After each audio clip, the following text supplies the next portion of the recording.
Sometimes I just like to come out here on the range at night and just, be alone. Just me, my horse,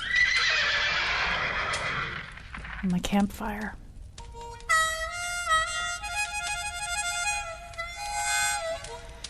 I just sometimes have to tip my head back and look at the night sky and how big it is and how small and alone we are in the universe. Hey, whoever's playing the harmonica, can you please stop? I'm trying to be alone with my cowboy thoughts here. That's better. Thank you.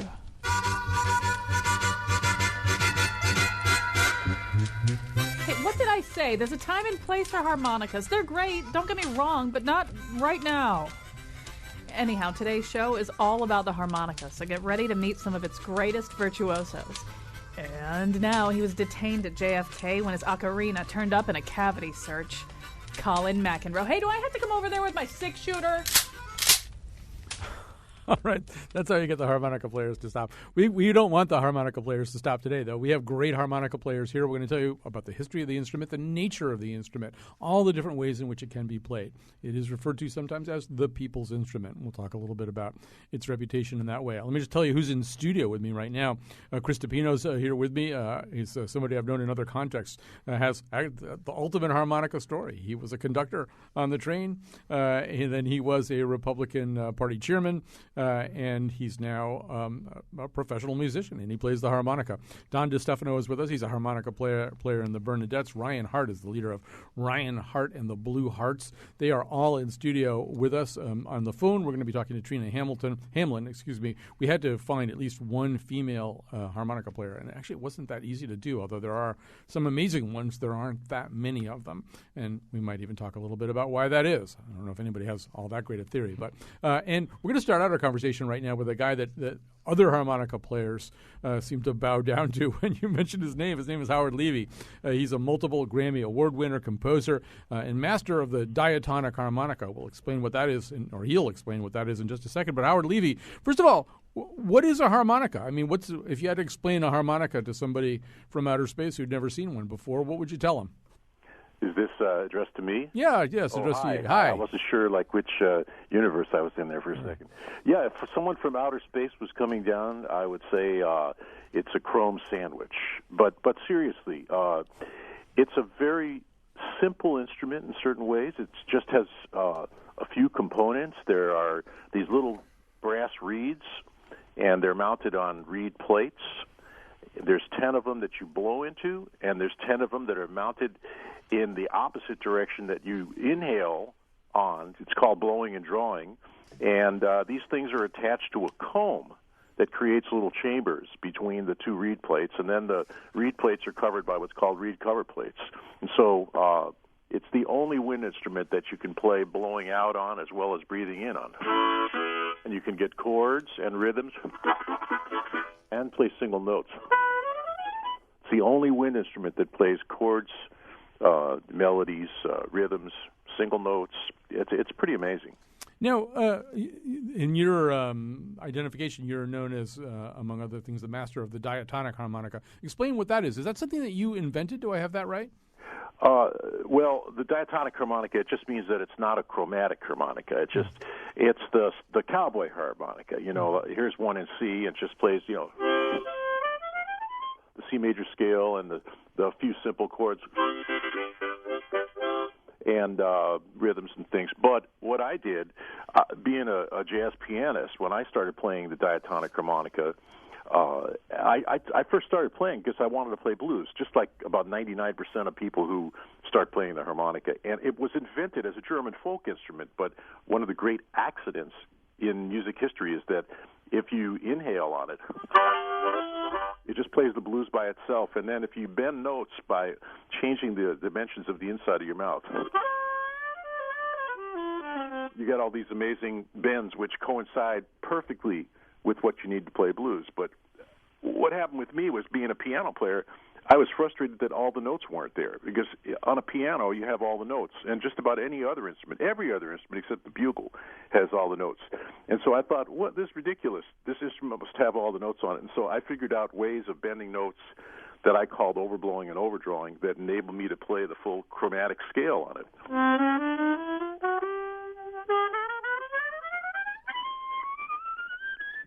So a C harmonica has the same range as a flute now. I mean, a full three chromatic octave.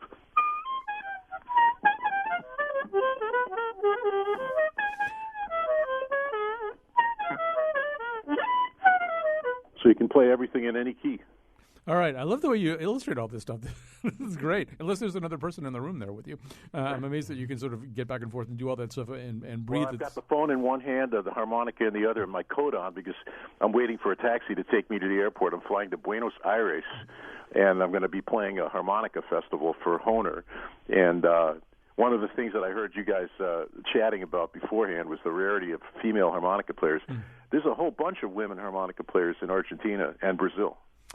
Yeah, and as we talk more to the guests, too, we want to talk a little bit about how it does differ all over the world, but maybe this is sort of a good time to talk about it, too. And, yeah, by the way, I was watching a video today of a young classical harmonica player named Susan Sauer, who I thought was just amazing.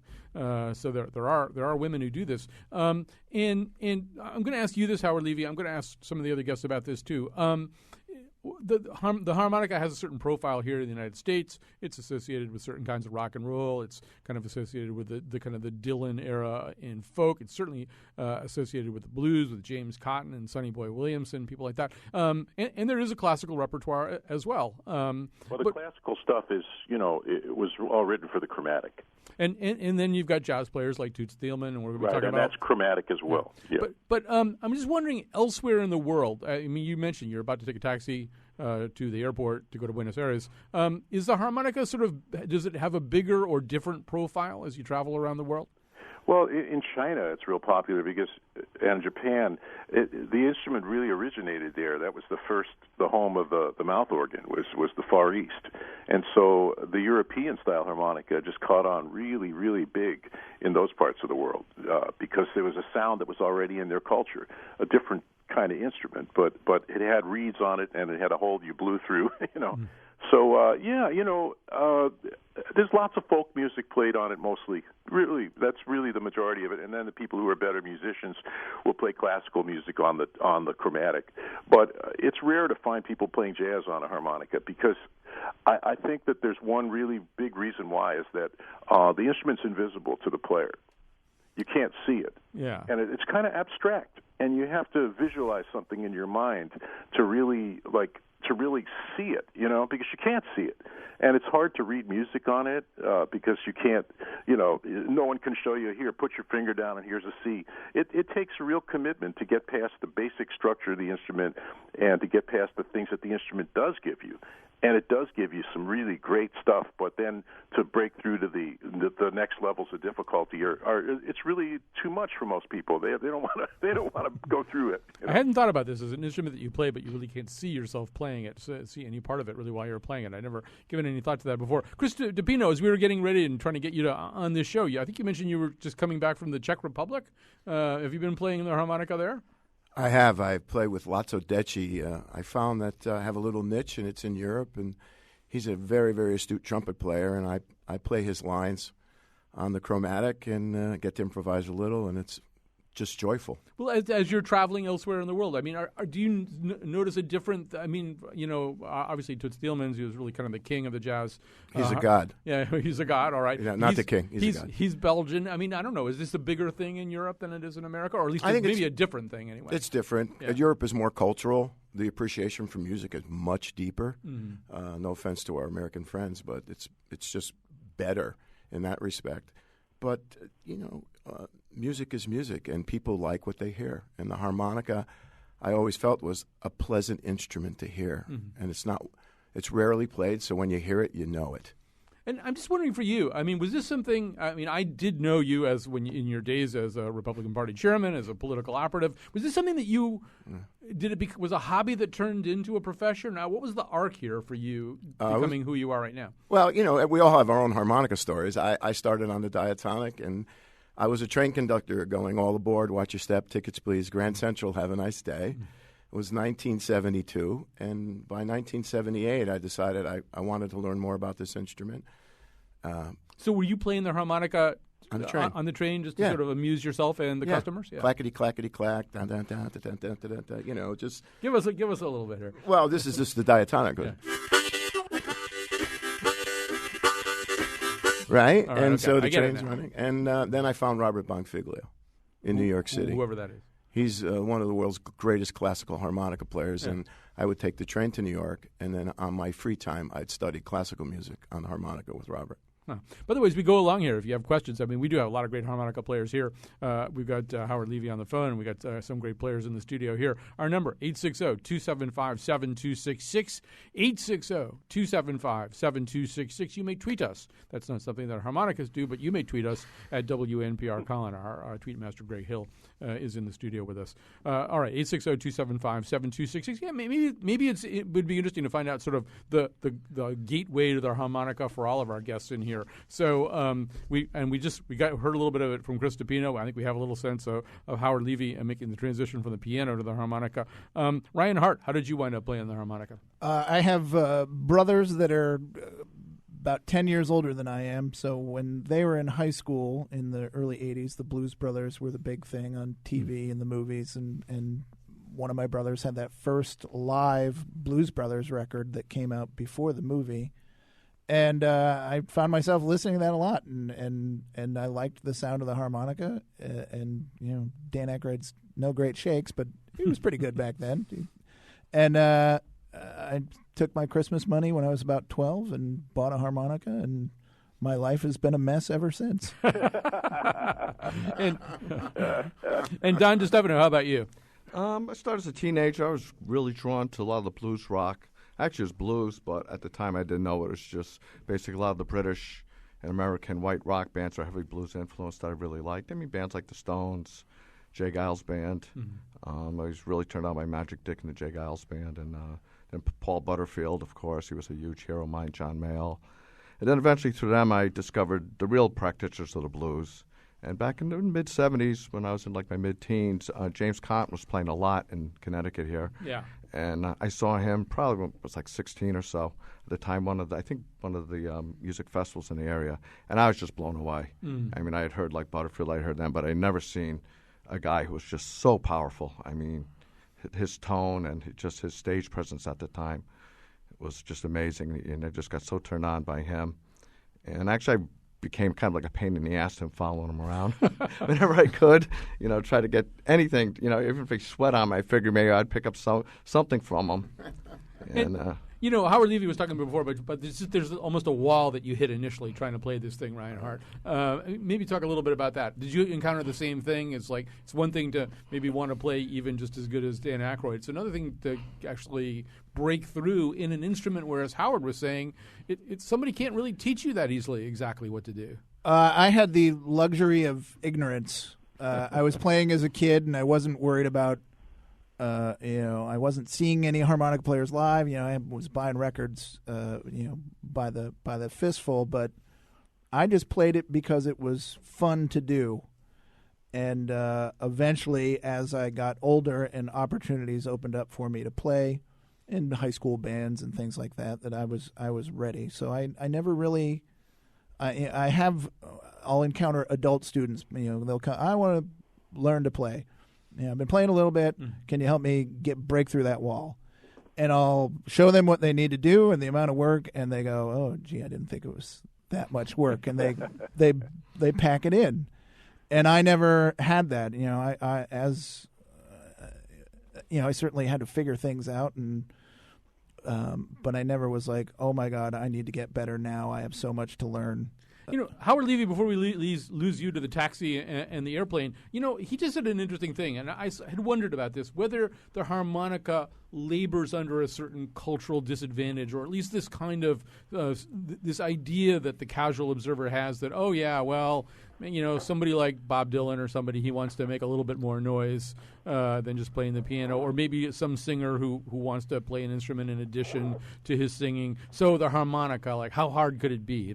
On the one hand, we're describing it as this incredibly difficult instrument to learn, but I wonder, is there a prejudice that people have against the harmonica? Like, oh yeah, just something somebody just adds to the definitely. Yeah. Oh, definitely. I mean, I've been insulted more times than I would even care to admit by people in the jazz world, and they look at me and they start laughing like, you're going to play that thing, and because people do have an image of it based on what maybe the last thing they heard, so if they heard Bob Dylan, they think that's all it can do. It's because the harmonica can be played, at that level of just put it in your mouth and it'll play chords. It's the only wind instrument that can do that. If someone who totally doesn't know what they're doing can make a sound that sounds like something people have heard on records, Well, if someone got up with a saxophone like that on stage and blatted through it, they'd throw tomatoes at them, So it is a sort of a multi-level instrument, and then people are shocked when you can play anything other than like simple folk music. I mean, they hear someone play blues,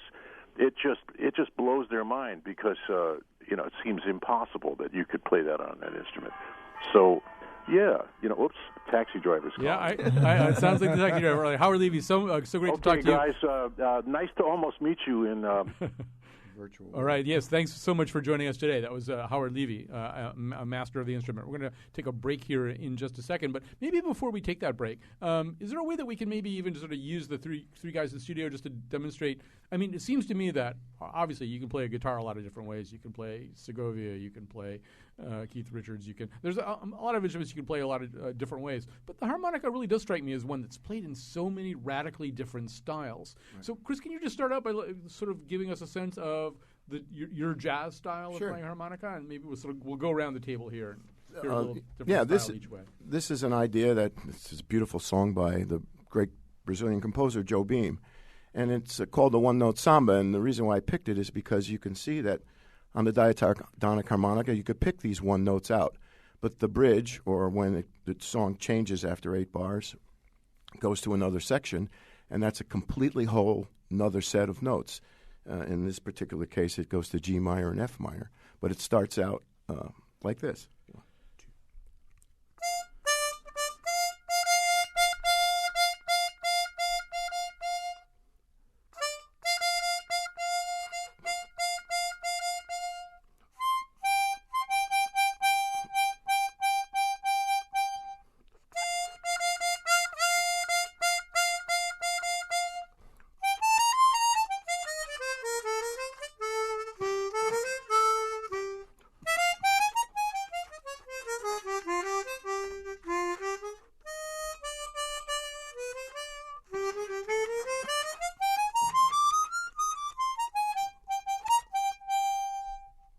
All right, so that's solo harmonica in a jazz style. Right. We can't possibly clap loud enough to do that justice. So, Don DeStefano, you want to give us sort of a different style, a different way? Since I play kind of in a cover band, I'm called on to play virtually everything. Especially, we do a lot of weddings, and we always get requests for the strangest stuff, and I always somehow have to try to make the harmonica work. And I'm not really adept at this style, but I don't think a lot of people hear this. But occasionally we do bar mitzvahs, and sometimes I'm called upon to do a hora, and it can be done. It's like.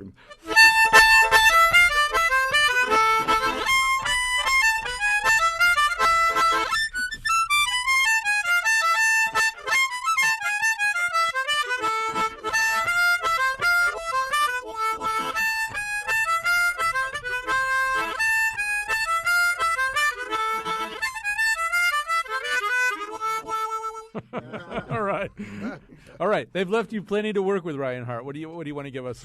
Give us a different style. They took all my stuff. I was going to play both those tunes together. Yeah. Well, I'll do this one. This is something like Sonny Boy Williamson would play all by himself. I've got this lower tune harmonica right here that it sounds a little bit like this.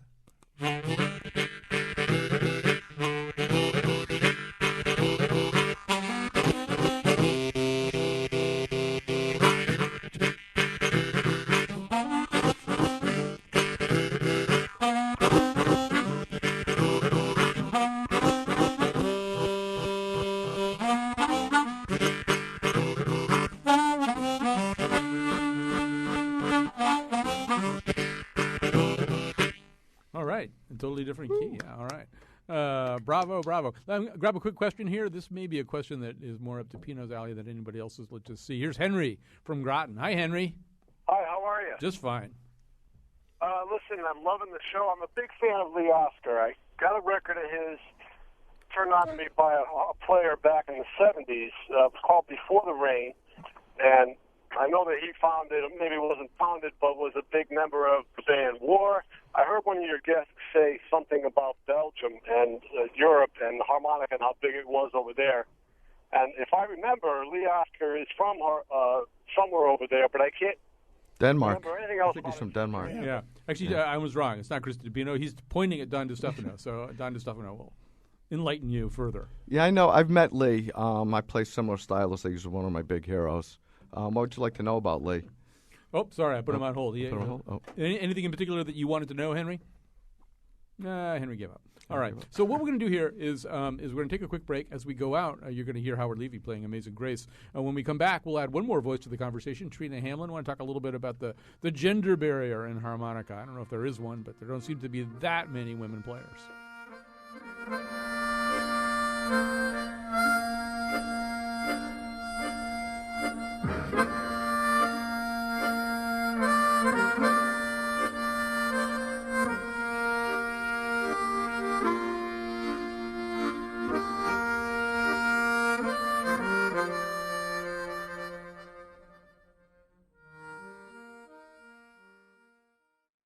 All right, if you have questions about the harmonica or comments about the harmonica, give me a call, 860-275-7266, 860-275-7266. In studio with me, Don DeStefano, Chris DePino, and Ryan Hart, all accomplished virtuosos on the harmonica. I suppose accomplished virtuosos is a tautology. But we're also, I want to have a little conversation, too. As we were planning this show, one of the first things that I said, particularly as the names of the guests started to pile up, I said, well, where's the woman? Where's the woman on this show?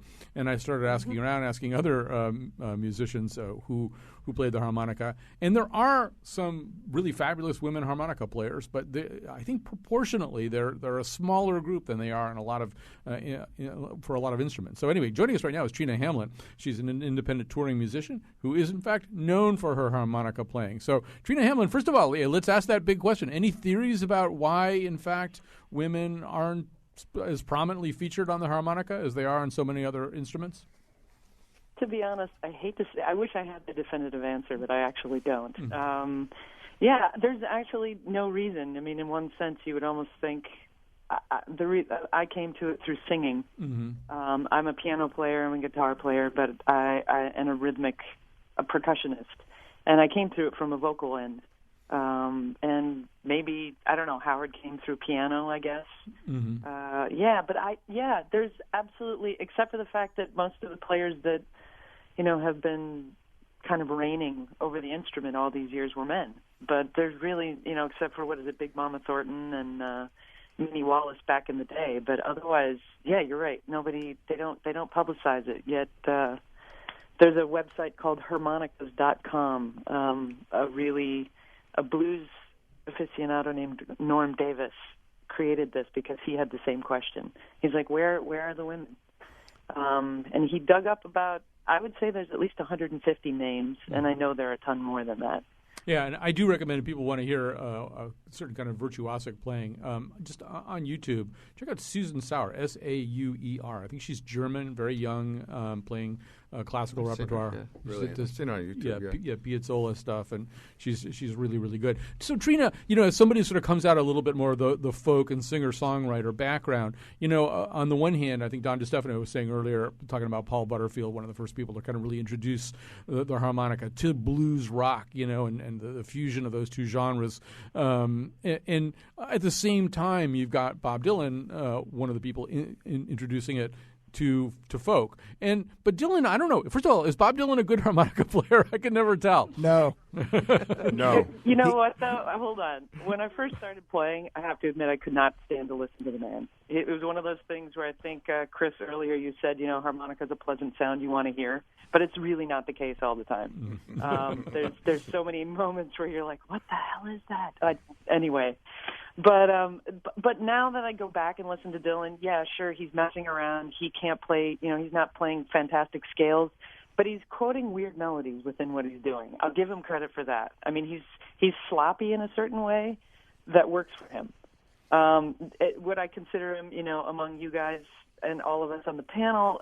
I don't know. I don't know if Bob could, at the end of the day, if we could take him out of his genre, maybe he actually can play.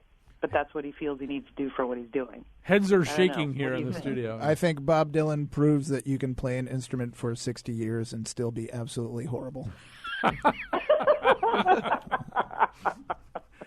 Can we get Bob on the phone? Yeah.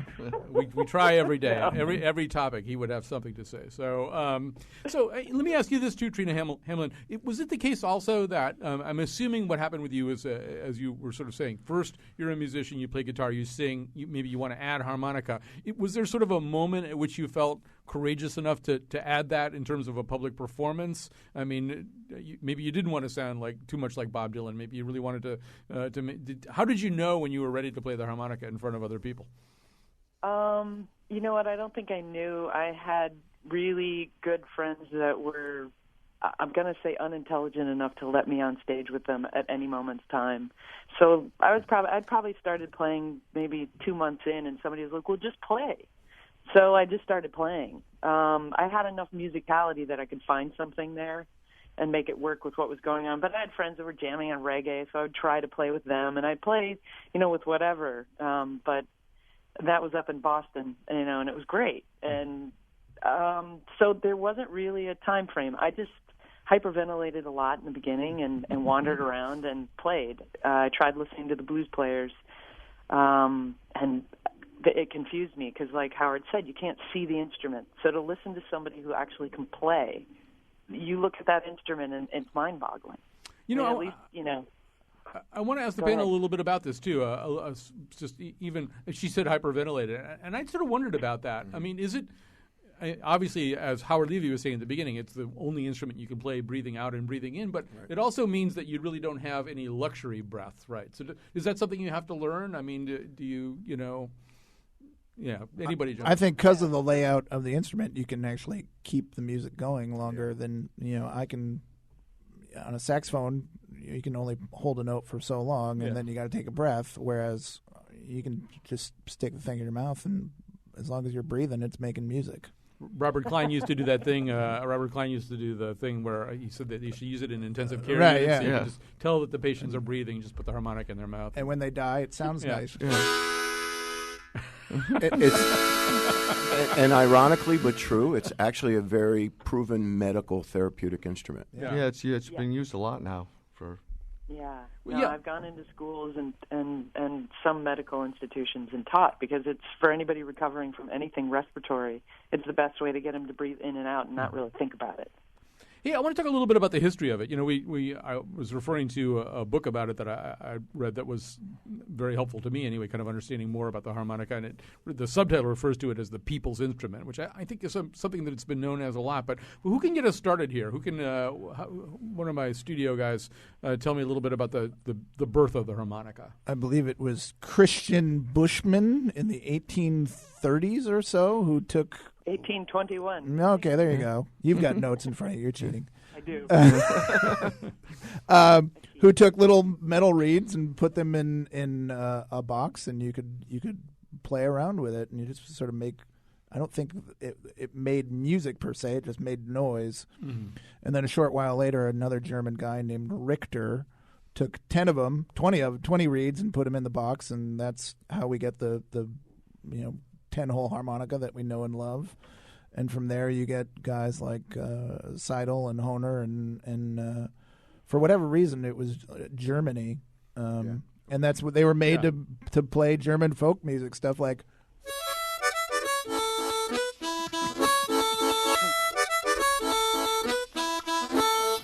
that's what it was invented for. And eventually it made its way over here, and African Americans made it cool.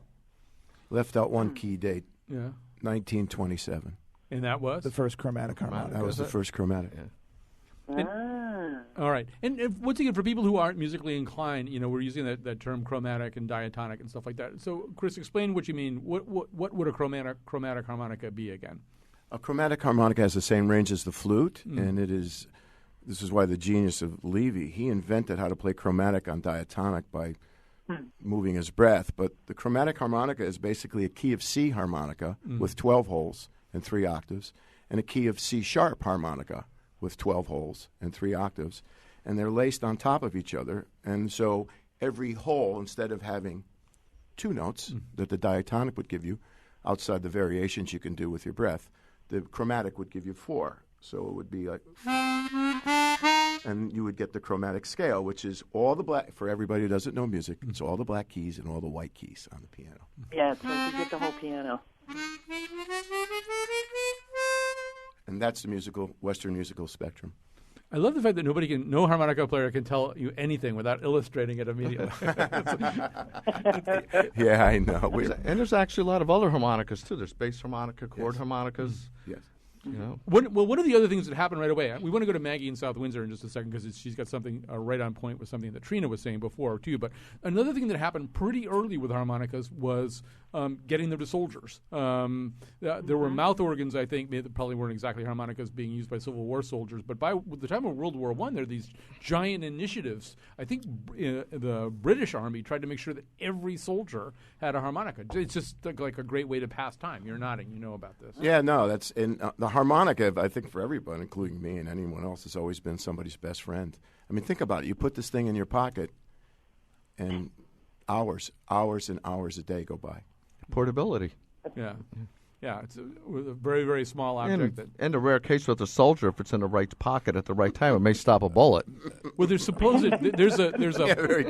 probably apocryphal story that Frank James, the brother of Jesse James, was spared that way, that a harmonica in his pocket and stopped a bullet. Let me grab a call here from Maggie, because in fact, Trina Hamlin was saying something before about music therapy, and I think this is something that Maggie does. Hi, you're on the air, Maggie.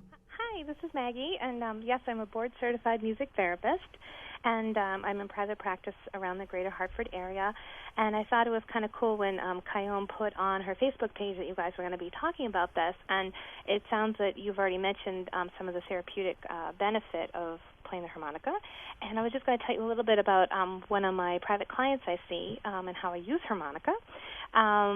So he is about 10 years old, and he's a child with autism, and he has trouble with basically speech production. So instead of, speaking like we all speak, he actually kind of inhales when he speaks. He goes like that when he speaks. So I use the harmonica, much like your guest had mentioned, to give him breath support and teaching him how to actually properly breathe so he can support his vocal production. And I do this, I kind of wrote an improvisational song in the key of C, so that fits with, I guess it's the diatonic harmonica, so I go back and forth between key of C and the key of G, because we've got the 1 and the 5 being the breathing out and the breathing in. And basically I prompt him on cue to be able to play the harmonica both out and in.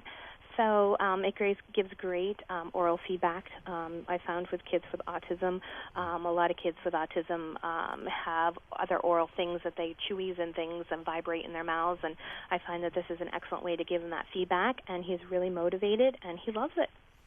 That's amazing. Thank you for sharing this. Hey, Maggie, I'm going to ask you for a favor. I'm going to put you on hold right now. Okay. Hey, Garrett, can you get Maggie's information, just some contact information for her? We're actually going to be doing a program in January that has to do with music therapy and the healing power of music, and I want to make sure I can track her down for that.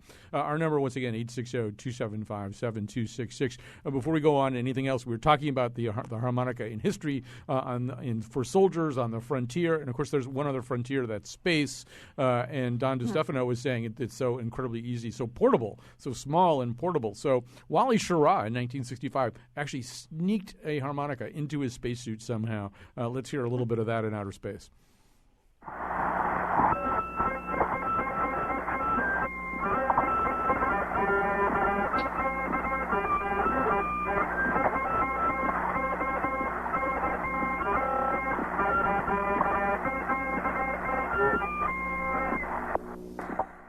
All right, maybe not great. Not great the best technique. fidelity. not the best fidelity in recording either. The setup for that was he claimed that they were seeing an unidentified object, that it had bells and stuff like that. Fat man Santa driving. But he had not told anybody he was going to do that too. So actually, at the end of the tape, you can hear somebody back at Mission Control just laughing and saying, "All right, you're too much." So that's is there a harmonica player personality? Is there you guys all seem a little little mischievous. Yeah, I think to put up with the sort of bad reputation that the harmonica has, that you have to be a little thick-skinned, a little perseverant, and a little twisted as well to be attracted to such a weird little thing, I think. But I'm only speaking for myself, not these other two fine gentlemen. And I think the whole Blues Brothers thing, Elwood Blues, had a lot to do with the kind of the whole bluesman mystique. While we're on the subject of the Blues Brothers and sort of the rock and roll version of the harmonica, I mean, another thing that we've grown used to, those of us who are just sort of casual observers, is seeing somebody sort of combine a harmonica and a microphone somehow. That somebody else has. So, is there a special technique to that you guys have to learn that you sort of make the whole thing work with a microphone? I think so. I think that playing electric amplified harmonica is an instrument unto itself. The technique of holding the microphone is important, and the different techniques you can do while holding the microphone. You can't do a lot of the kind of wah-wah hand things that you think of playing, country style or whatever. And then the whole, an amplifier and getting heard, and it's a whole nother instrument, I think, and I approach it that way too. Any other comments? Yeah. I look for a clean microphone, as clean as possible. I use a Shure Beta 58, and I usually play right through the PA system and have the engineer just give you the best, cleanest sound you have, a little treble. But it's different because we're playing it's a different genre. Mm-hmm. I'm playing Days of Wine and Roses, and that's a whole different place. Yeah. It's been said in an interview with Little Walter that he would actually cup the mic so tight, and he would claim that he could actually hold like air within the harmonica, his mouth, and the back of his hands against the mic, and said it would give him like more air. I would have to breathe as hard. Yeah, I can actually hold the mic tight enough that I can make the blowed reeds and draw reeds play at the same time. Really? Part of Little Walter. That's part of the whole Little Walter mystique is of cupping a mic like that. All right. I learned something today. Thank you. All right. So I didn't understand any of that, but that's fine. I don't need to. Our number 860-275-7266. Why don't we grab a quick break here? We want to have time when we come back. One of them, I don't know who, is going to give Wolfie a harmonica lesson, so we may have another woman harmonica player to join the ranks with Trina Hamlin when this is over.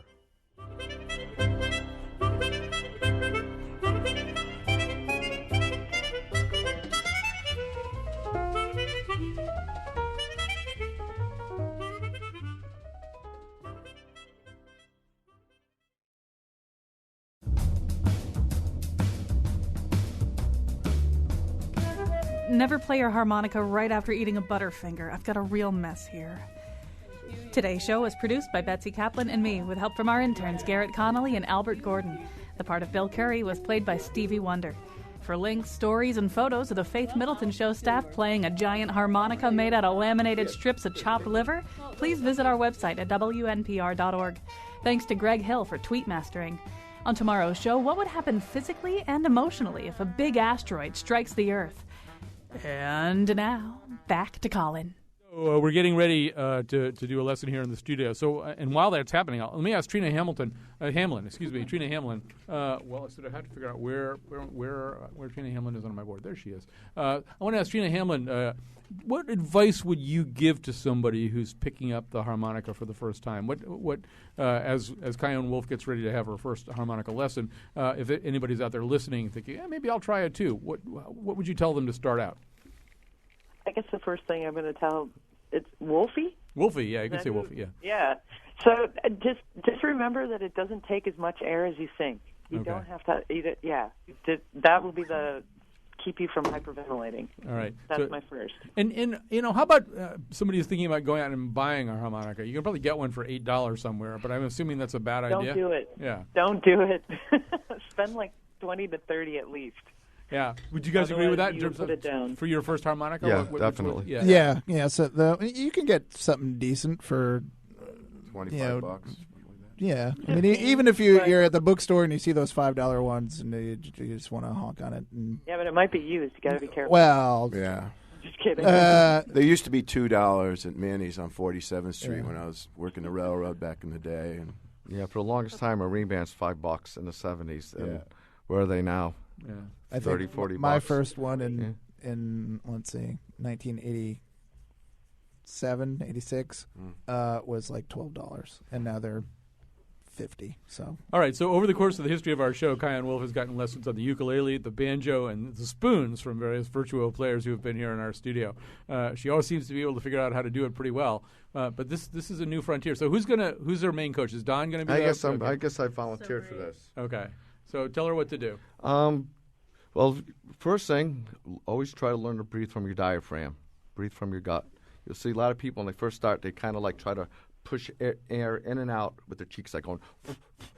No, you want to breathe from your gut. So nothing shallow. Yep, from your gut. And then Wolfie, lie down on the floor. Yeah, lie down on the floor. And also, you want to get in the habit of trying to tap out a rhythm with your foot, which helps. Yeah. I could do that. We won't get anything too advanced like tongue blocking. Even single note productions will tough, but we'll just get you started on a train rhythm. Train rhythm. But Okay, it's I pretty could do easy. that. What I do is I would put the harmonica cover the lower 3 holes, 1, 2, and 3 of the harmonica. Chris is going to show her. Chris is showing you. Got that? 1, 2, 3. Got it. All right. So you don't even have to like worry about getting a single note. You're just going to get a chord. You're going to breathe in on it, and that's like a G chord. I'm covering the first 3 with my mouth. Yeah, I thought you wanted me to do it with my phone. I didn't understand that either. No. very nice. Well, lesson's over. Thank you. Yeah, you just produced the G chord. It's beautiful. What you do is just like a simple train rhythm. Basically, what you do is use the tip of your tongue and make like a dit sound. Dit. You want to make 2 on the draw and then 2 on the blow.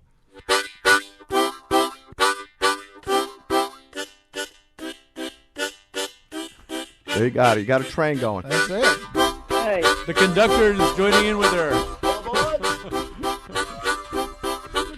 Can we talk about the wah wah wah wah thing you just did? Yeah. How do you do that? That's basically, you have to narrow your lip down. All right. You want it like you're sucking on a straw. Okay. And you want to breathe in. It's basically breathing in. I think what were you on the 4 draw there? That's what the 2 or 3. 4 and 5. Or Yeah, 5 4 and and 4. 6. Yeah, around there. And just breathe in, and you go. So I see you moving your hand behind the instrument. Yep. And it's sort of cupping it, and I'm almost smacking it around.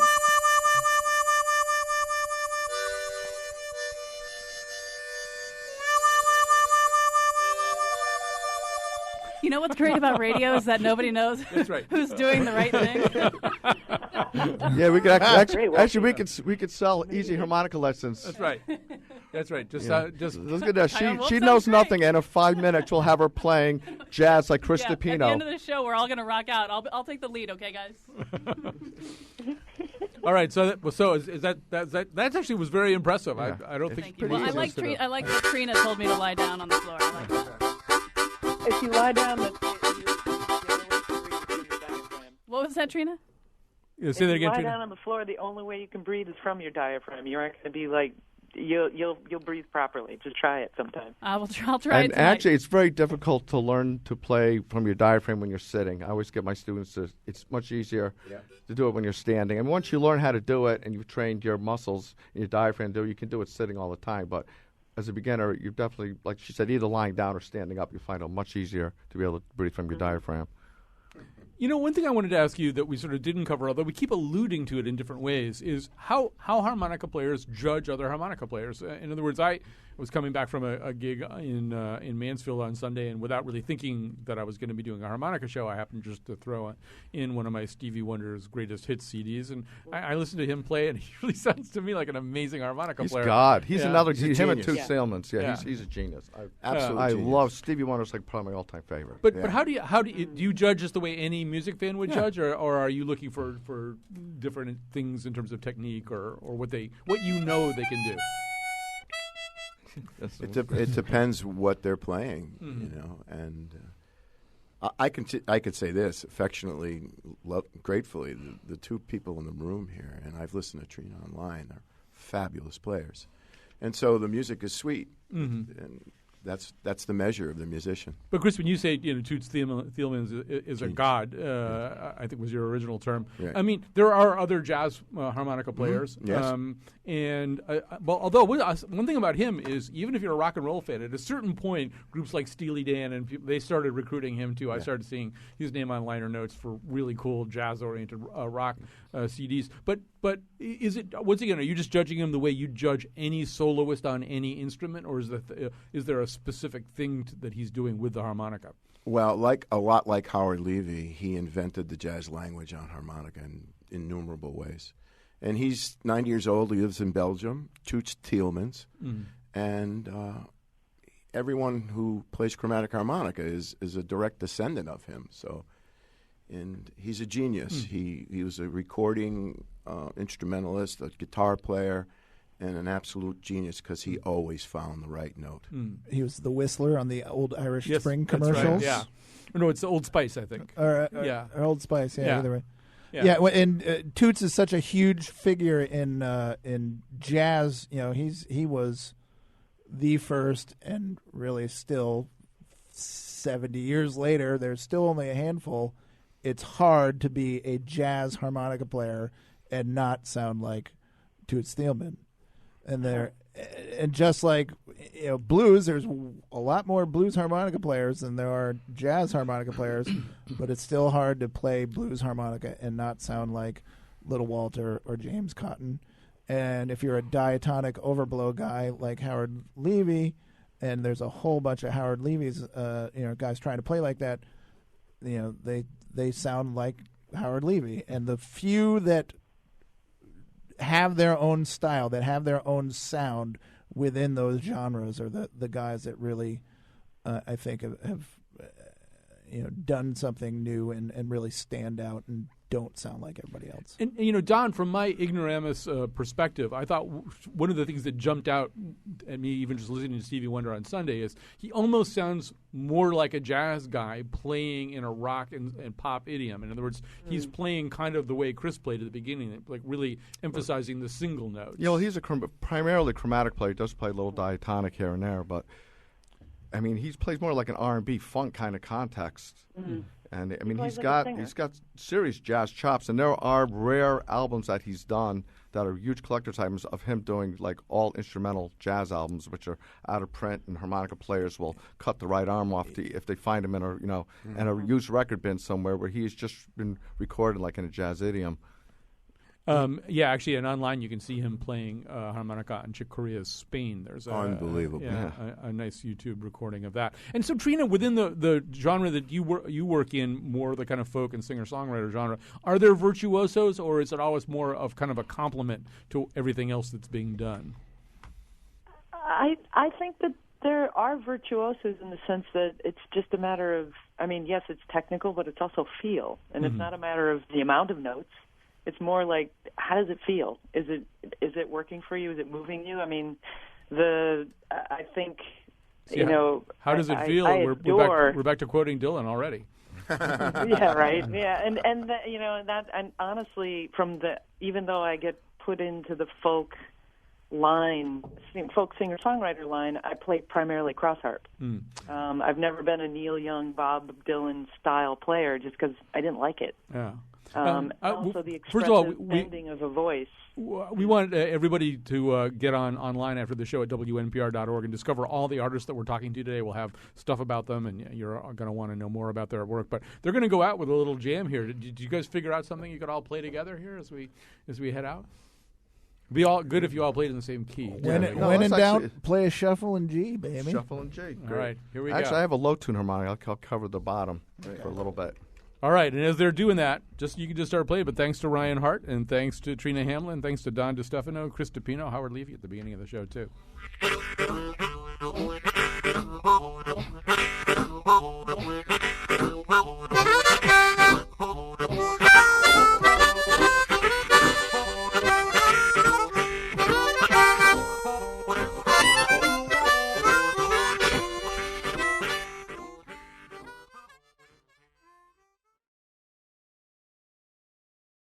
I'm Kyone Wolf. This is my first time playing the harmonica, so here we go. Embalming. What would Howard Levy do?